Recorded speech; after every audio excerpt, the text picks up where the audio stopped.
ഒരാളിൻ്റെ അറിവ് പുഷ്കലമാകുന്നത് ഹ്യൂമറിലാണെന്നാണ് പറയുക. എത്രത്തോളം ഹാസ്യമുളവാക്കാൻ കഴിയുന്നുവെന്നുള്ളതിലാണ്. ഈ പദം നിങ്ങൾക്കിന്ന് മനസ്സിലാകുന്നതല്ല, കാരണം ഒന്നും ഹാസ്യമില്ല. ഹാസ്യം നിരുപദ്രവകരമാണ്. നിങ്ങളിന്ന് ഹാസ്യമെന്ന പേരിൽ മിമിക്രിയും മറ്റും കാണുമ്പോൾ, കണ്ണ് കാണാത്തവനെ അനുകരിക്കുമ്പോൾ, കാലൊടിഞ്ഞവനെ അനുകരിക്കുമ്പോൾ, വിക്കുള്ളവനെ അനുകരിക്കുമ്പോൾ, അതിൽ നിങ്ങളൊന്ന് ചിരിച്ചാൽ, ആ ചിരി നിങ്ങളുടെ മസ്തിഷ്കത്തിലെത്തിയാൽ നാളെ നിങ്ങളുടെ കുടുംബത്തിൽ അത്തരം 100 എണ്ണം ഉണ്ടാവും. അത് ഉപദ്രവകരമാണ്, അത് ഹാസ്യമല്ല, അപഹാസ്യമാണ്. ഇത് സാഹിത്യത്തിന് അറിയില്ലെന്ന്. ഫോറിനിലൊക്കെ ചുറ്റുന്ന നിങ്ങളുടെ മിമിക്രി ആർട്ടിസ്റ്റുകൾ 1.5 മണിക്കൂർ നിങ്ങളെ ചിരിപ്പിക്കാൻ എടുക്കുന്നതിലെല്ലാം അബദ്ധ ശൃംഗാരത്തിൻ്റെയും അപഹാസ്യതയുടെയും ഹാസ്യങ്ങളാണ്. ഭാര്യയും ഭർത്താവും ഒന്നിച്ചിരുന്ന് പൊട്ടിച്ചിരിക്കുന്ന പല പരിപാടികളും ചാനലുകളിൽ വരുമ്പോൾ ശ്രദ്ധിച്ചു നോക്കിയാൽ മറ്റൊരുത്തൻ്റെ ഭാര്യ ഭർത്താവിനെ സൂത്രത്തിലകറ്റി വേറൊരു പുരുഷനെ കയറ്റിയത് കണ്ടാണ് ഭാര്യയും ഭർത്താവും ഇവിടെ ഇരുന്ന് ചിരിക്കുന്നതെങ്കിൽ അചിരേണ അവരോ മക്കളോ അതിന് വിധേയരാവും. അതിൽ ഹാസ്യമില്ല. അതിൽ ഹാസ്യം തള്ളിക്കയറ്റുന്നത് സംസ്കാര നശീകരണമാണ്. മനുഷ്യനതിൽ വേദനയാണ് ഉണ്ടാവേണ്ടത്. പഴയ കാരണവന്മാരുണ്ടെങ്കിൽ അത് ഓഫ് ചെയ്യാൻ പറയും.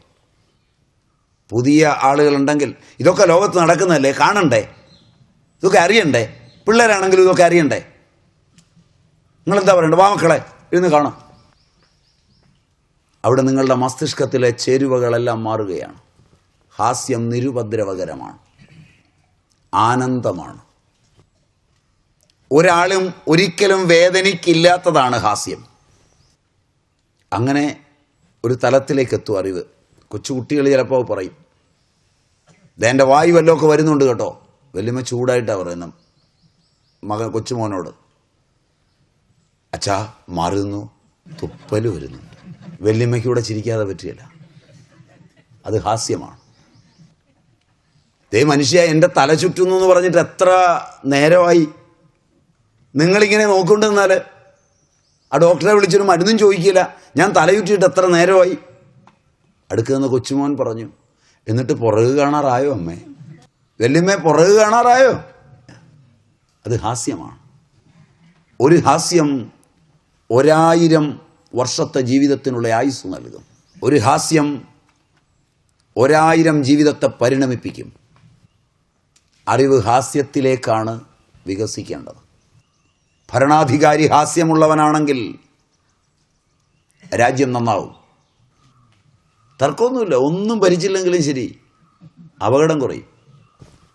കുടുംബത്തിൽ കാരണവർ നല്ല ഹാസ്യമുള്ളവനാണെങ്കിൽ കുട്ടികൾക്ക് നന്നാകാതിരിക്കാൻ പറ്റില്ല. അതുകൊണ്ട് ഉറങ്ങുന്നതിന് മുമ്പ് ഒരു ഹാസ്യ സംഭാവിത ജീവിതത്തിലേക്ക് ഉയർന്നിട്ടുറങ്ങണം, ലാഘവത്തോടെ.